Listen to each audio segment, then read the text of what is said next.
Welcome to Say More from Boston Globe Opinion. I'm Anna Kusmer. Vaccine hesitancy can be really hard to talk about. The term refers to people who have reservations, questions about the safety of vaccines, resulting in the decision to opt out of the recommended vaccine schedules. On paper, it seems kind of benign, but beneath the surface of this hesitancy is a crisis of faith in doctors and health systems, of science itself. It turns out art can help. Welcome to Eureka Day School. One of our core values is respect.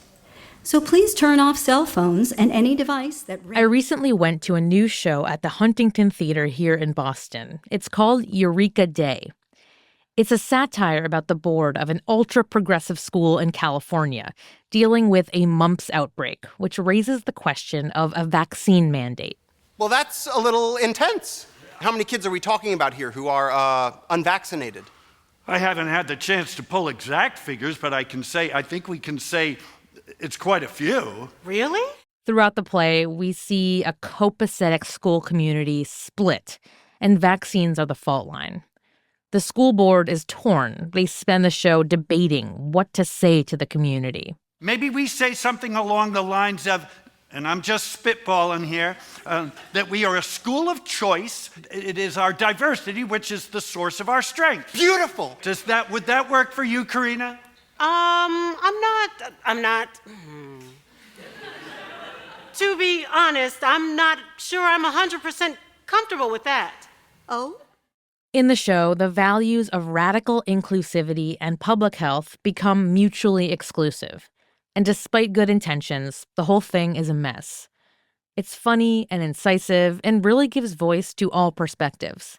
For me, as someone who's very pro-vaccine, it could be uncomfortable at times hearing deeply sympathetic narratives of vaccine skeptics. But I've come to learn that listening is not only edifying, it might even be part of the solution.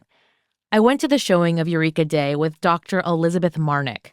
She has a really interesting perspective because as a child, she was unvaccinated, and she later grew up to be an immunologist. She's now executive director of the Evidence Collective, an organization that helps build trust in health systems. When we sat down, I asked her what she thought of the show, which we had seen the night before. You know, it was almost a little too real, I think, because it was written before the COVID-19 pandemic, which I think is interesting. And now we're living in a very different world than even when it was written.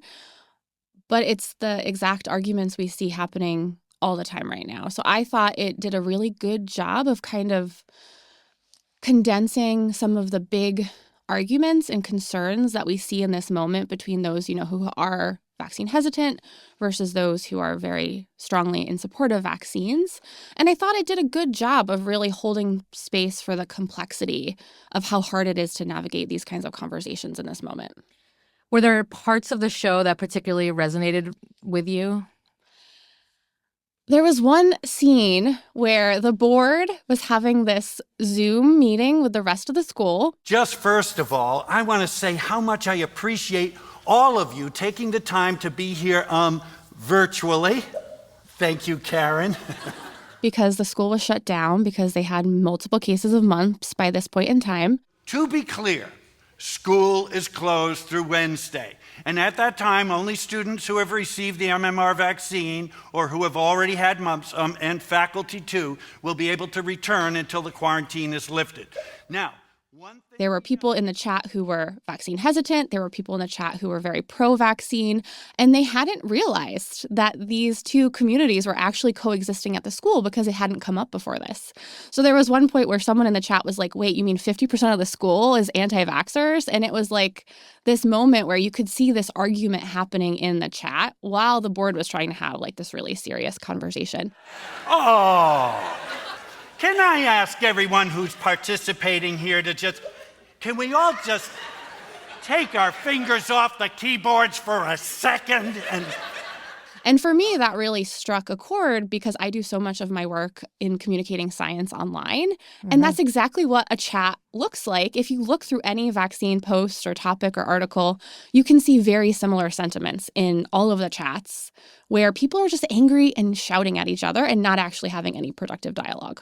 Were there any particular characters in the show that you recognized maybe from your own story?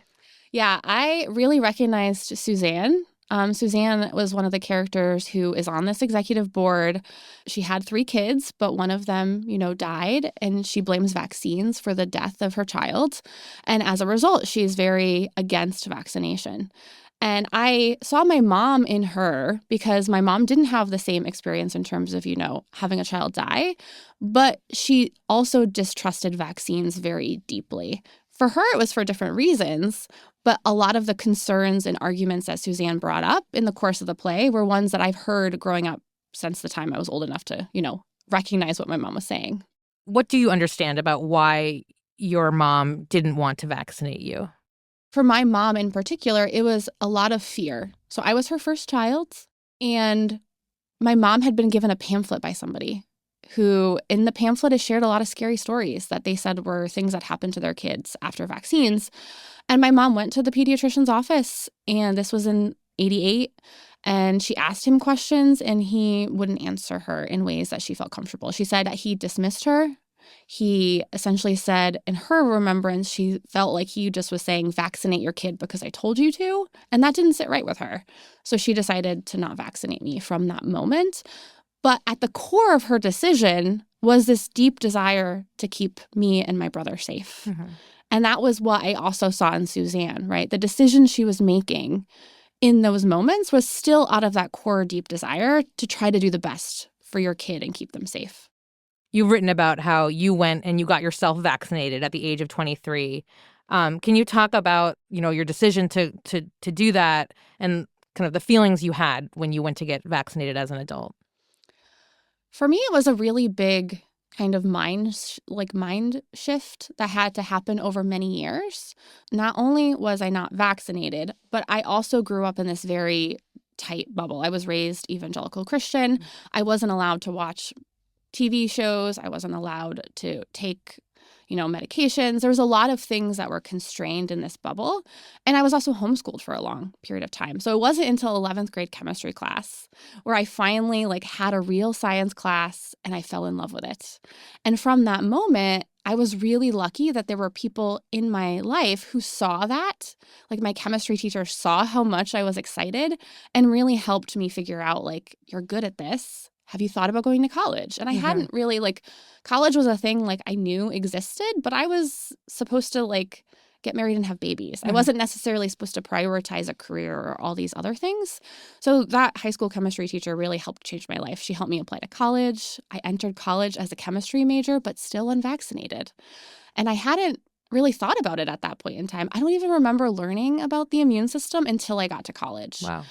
And then I started having conversations with friends that I was meeting in school, with professors. And one of the narratives I had been told is that you couldn't trust scientists, that they were in it for the money, that they didn't have good intentions, that, the medical system is all corrupt. And of course, no system is perfect. But I was, for the first time, meeting these people who deeply cared about the work that they were doing and deeply cared about trying to make the world a better place. And that really started making cracks in my mindset. And then that, combined with the new information I was learning in college, shifted my perspective. So finally, about a few months before I was going to graduate college and I was about to start a PhD and I knew I was going to join an immunology lab probably, I went and walked into a clinic and got vaccinated. But I waited a year to tell my mom because I was super nervous about her reaction to the news. What was that? What was that interaction when you did tell her? So by that point in time, I had moved away. I was, getting my PhD, and I call her up, and I don't even remember all of the conversation around it, but I remember just dropping in, oh, by the way, I got all my vaccines. And I felt like she was very mad at me. But when I've talked to her since then, she says that she wasn't mad. She was just worried. And that it was a lot of vaccines to get all at once, which is true. It was a lot of vaccines to get at once. But we had a very different remembrance of that moment in time. I was also very angry at her because, I was in my early 20s. I had all this information now. I couldn't understand why she made that decision. And I judged her very harshly for that decision for many years. And it really was a big sticking point between the two of us. We had a lot of fights. What were the first less understanding narratives you had about why she had decided not to vaccinate you? For me, I really felt like she had made the decision out of ignorance and wasn't actually doing it because she loved me.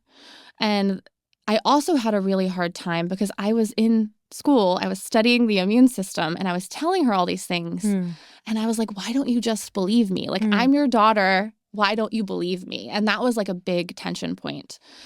But for a long time, eventually I got to a point where I was like, I'm just not going to talk about vaccines because we already, didn't have the best relationship anyway. And then adding vaccines on top of it, I was like, this is just too much for me. But then I got pregnant with my first son, who is now 7. And, I remember calling her at some point in my pregnancy, and she brought up, are you going to vaccinate him? And I was like, of course I'm going to vaccinate him. And I was so angry because I was like, how do you not get it by now? Like, I by that point, I was already a PhD. I was like, I don't understand. And then, we had some complications during pregnancy. I had a really stressful labor and delivery. I hemorrhaged a lot. And then I remember them putting him on my chest. And it was that really moment that really gave me empathy for my mother. It was still like a process, but once I had my own child, I understood how hard it is to make decisions and how we're all operating within that narrow window of our own worldview and what we have access to in that moment. So your son is born, and then you're expected to vaccinate him essentially within his first day of life. I think the Hep B vaccine comes first. So you say that you were actually surprised at your emotional reaction when that moment came. Yeah, I remember them, asking, do you want to give him the Hep B vaccine? And my initial reaction in that moment was to say no.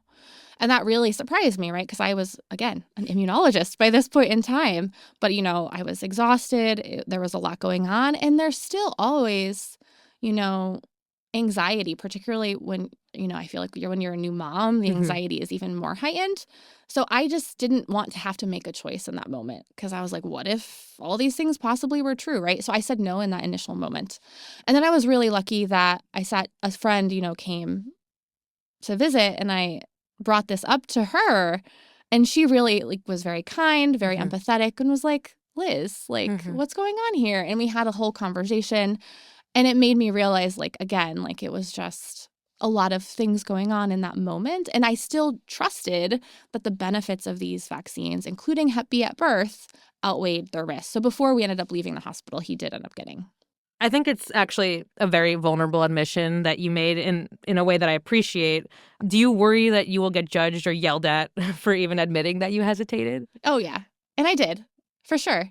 After I wrote my New York Times guest essay, I had a lot of great, feedback and comments, but I definitely got comments and messages from people who told me 2 really interesting things. One was that facts alone should be enough to change minds, and they didn't like the fact that I was saying that they weren't. And that empathy is permission for bad behavior. And they really thought that the way in which I framed my essay was problematic for those reasons. Because you talked about essentially, one, how your experience gave you empathy for your mother, and the other one, that what helped unlock your decision to vaccinate your son was the empathy of your friend. Her hearing you in that moment just helped you sort of relax and make the decision that your brain knew was the right one. Yeah. And I will say that when I was also looking through the comments for your story in the New York Times about this experience, and I thought the comments were really brutal. And they weren't vaccine hesitant people; they were pro-vaccine people. And so I just think that I appreciate your mission to kind of help educate about vaccines, but it seems like there are just such headwinds against even just building compassion in this area. And I get the sense from you that just building empathy, building compassion feels like a really essential piece of this for you. And in some ways that feels almost harder than just getting the facts out. Yeah. Honestly, sometimes I feel this is also a mission of the evidence collective in general, is to communicate with empathy and curiosity. And sometimes, I and the people I work with, we often say we feel like we're fighting the battle on both sides. And I feel really deeply that at the end of the day, if we really want to make things better, right, we want to make the world a better place, we want the world to be safer for our children and the next generation, we need to find a way to come together and move forward together, right? Like, I want people to choose to vaccinate their kid because I do believe the benefits of vaccines outweigh their risks. But yelling at them and calling them stupid and shoving facts at them is not going to get us to that end goal that we have. So for me, I think a big piece of what I try to do is help people see that if that is our goal, if we have a goal of helping people make healthier decisions in whatever way we're talking about, then we need to do what works to get people there. Mm-hmm. And there is tons of data that shows facts alone are not enough to do it. And I think this is the hard part. I'm not saying facts are not important. They are deeply important, but facts alone are not enough. If they were, we wouldn't be in this situation in the first place. And people aren't going to want to listen to somebody who tells them they're stupid. Like, if somebody tells me I'm stupid, like, I'm like, peace out, I'll go somewhere else, right? So if we really want to change things, we have to be willing to change the way we engage on these types of topics. More of my conversation with Dr. Elisabeth Marnik after a short break.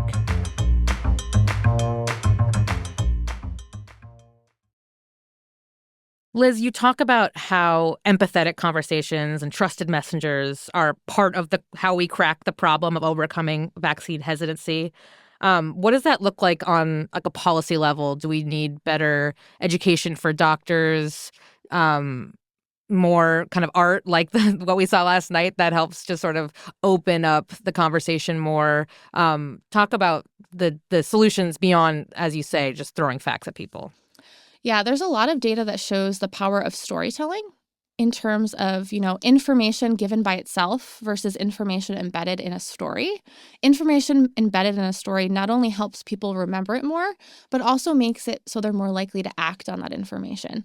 So I definitely think one of the things that really needs to change is the ways in which we engage on these kinds of topics. Scientists and medical providers are often not trained in science communication, right? It's seen as something a side project as part of our work. I was never trained on how to talk to the public about science.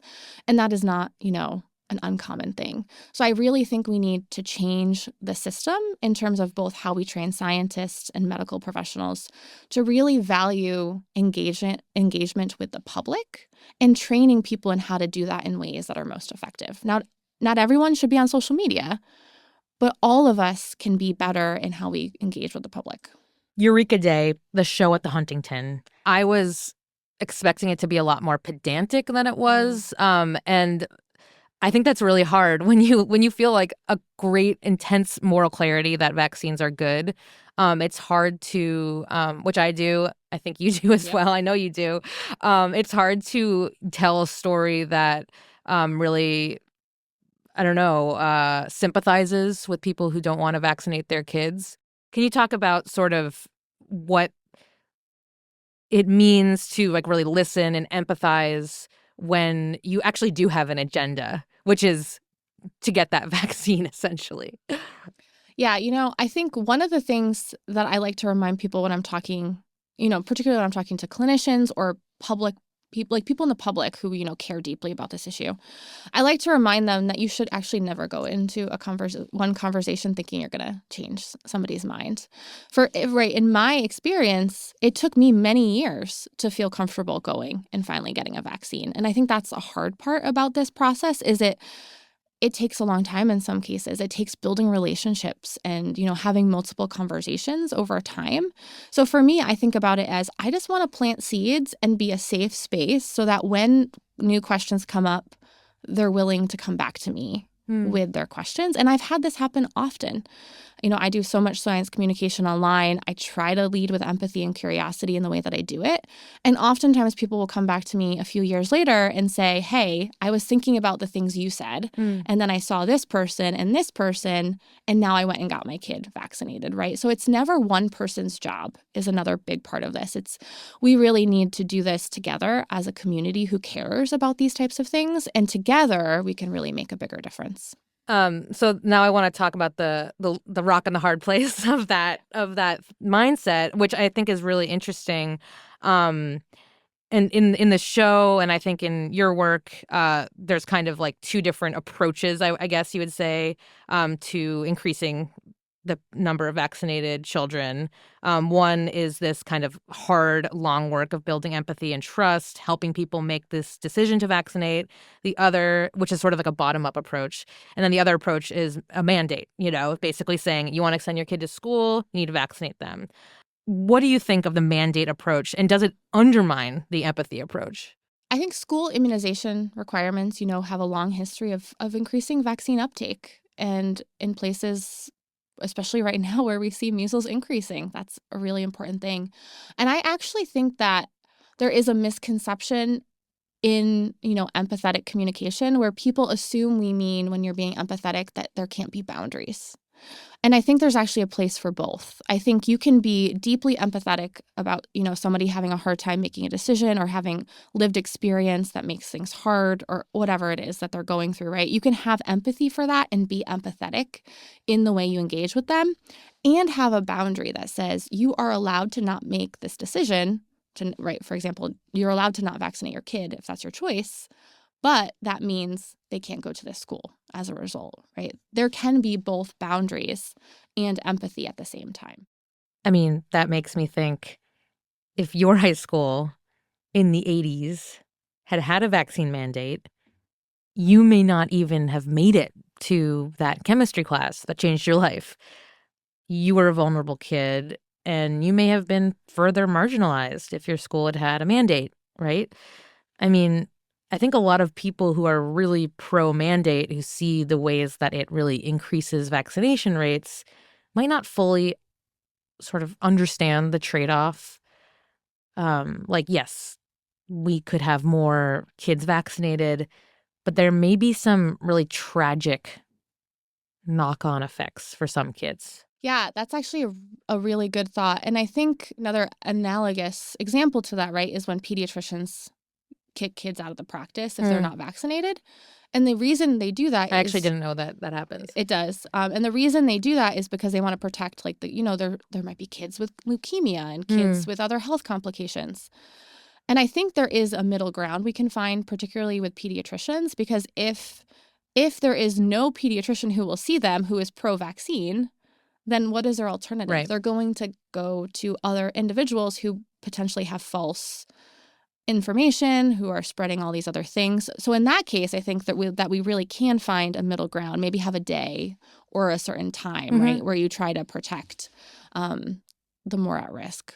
So in the latest, statewide reports in Massachusetts, we see that every year fewer and fewer kids are getting vaccinated. We still, in general, have fairly high rates, but more and more kids every year are using a religious exemption to essentially still be able to go to school despite not being vaccinated. And it's fairly easy. Parents basically write a letter asking for a religious exemption, and they get it. There is a bill in the legislature to close this loophole. And other states, I think Maine, New York, Connecticut, have already closed this particular loophole. What do you think of this idea to close religious exemptions? Is that sort of, are moves like that important and good to increase public health? There is no risk-free choice. Oftentimes, by choosing not to vaccinate, people do it because it's like the easier decision, right? You're saying no to a vaccine. They don't think about the fact that you then are at risk for this disease. And oftentimes that's because vaccines work, right? We don't see a lot of these diseases spreading like they used to. We are now seeing measles, though, increasing as a result of this. So by having a school immunization requirement, it really does kind of force people to confront trade-offs, right, in ways that maybe they wouldn't have considered before, because sometimes it's easier to kind of just push it off to the side. And I think in that way, school immunization requirements can be really helpful. But again, I don't think they should be the only thing that we're doing as a way of trying to address vaccine hesitancy. And that's where I get worried. I get worried that people are like, we'll just end religious exemptions and we'll fix the problem, when we're not thinking about how we converse about vaccines and also making sure everyone has access. A big aspect in some rural places might be vaccine rates may be low, not because of vaccine hesitancy, but because they can't go. They can't get a ride to the clinic to go get the vaccine.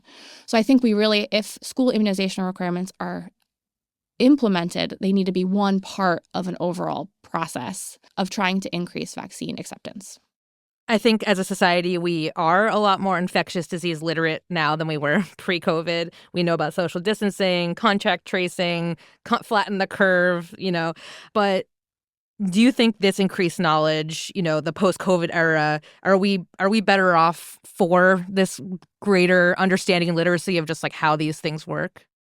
No, I think we're actually worse off as a society. You do? As a society, yeah.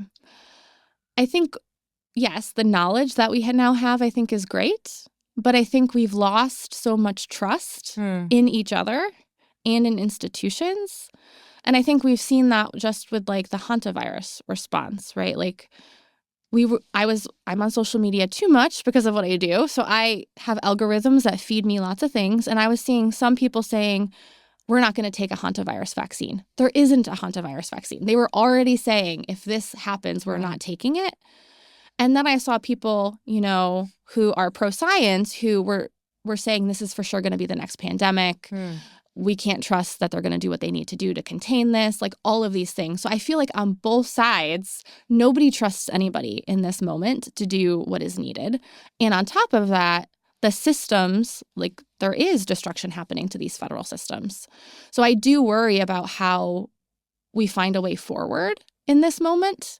I think we can find a way forward, but we have to be willing to do the hard work of having difficult conversations to get us to that point. Thinking back to your mom not vaccinating you in the 80s, do you think knowing everything you know now, you would have been able to change her mind or get through to her? How do you reflect back on that now, knowing everything you know and essentially dedicating your work and life to, reaching people like her? For a long time, I didn't think I would ever change her mind.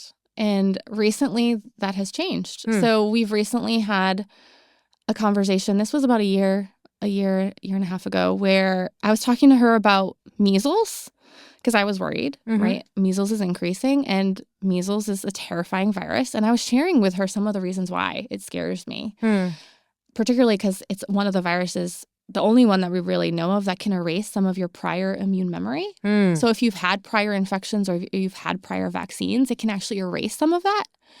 And that has big consequences for then being more likely to die from other infections, even if you survive measles. And she didn't know that, right? We didn't actually know this existed when I was born. And she was like, wow. She was like, I understand why the MMR vaccine is important. And I was like, what? Hold the phone. I was trying to not like react too much because I was like, how I react right now could make a big difference. So she did that. And then after my New York Times guest essay came out, she read it and she loved it. And she told me, she was like, if somebody had treated me the way you were treated and the way you treat other people, I might have made a different decision. That's beautiful. My last question is, I just appreciate the fact of you bringing your personal story into your work. And I imagine for you, thinking about your background, it made you feel like maybe an outsider in the scientific community. But it's become sort of a superpower that you have. And I would just love to hear your reflections, you being able to transform what maybe started feeling like a weakness in your background and your ability to turn it into your strength. Oftentimes I struggle with the fact that like I just survived my childhood, right? Like this is just how I grew up. Like it doesn't seem like it should be that big of a deal. But in this moment, it does give me such perspective. And of course, my experience is not going to be the same as every person who grew up in a vaccine hesitant family, but it does give me so much empathy and appreciation. And also it shows me that it is possible to change. And I like to remind people of that because so many times people tell me, oh, I don't even bother because we can't change people. And I'm like, that's not true, because I have changed in so many ways, not only around vaccines, but around social justice and marriage equality and all of these things that, I was raised a certain way. I have changed all of those things. And it gives me an appreciation for this work, and I think an ability to keep going when it gets hard, because I'm like, I know we can change because I have changed. So I will keep doing this work because I want to give other people the opportunity to change too. Dr. Elisabeth Marnik is a scientist. She is the executive director of the Evidence Collective. We'll link to her Substack in the show notes. We'll also link to the play Eureka Day, which is now playing at the Huntington. Dr. Marnik is also going to be writing for Globe Opinion, so look out for her byline. Thank you so much for being here, Liz. Thank you so much for having me. Say More is a production of the Boston Globe. Today's episode was produced by me. Our editor is Jim Dow. Our engineer is Uzair Ahmed. If you like the show, please follow us and leave a review. You can email us at saymore@globe.com. I'm Anna Kusmer. Thanks for listening.